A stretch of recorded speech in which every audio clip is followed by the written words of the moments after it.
Hey everyone, in this video I'll show you how to save your Free Fire settings on Android so your sensitivity, controls and HUD stay safe.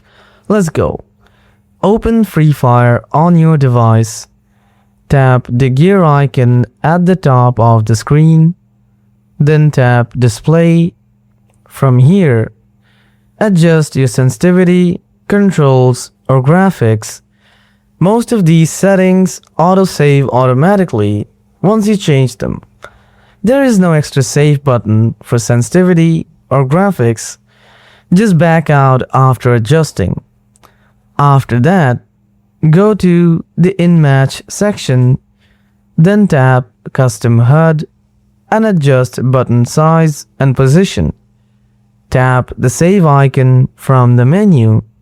If you don't press save, your layout changes will not apply.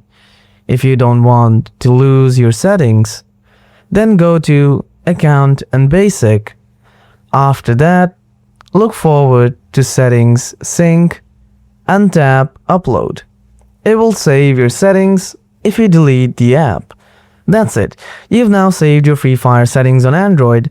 If this helped, like and subscribe for more tips. See you next time.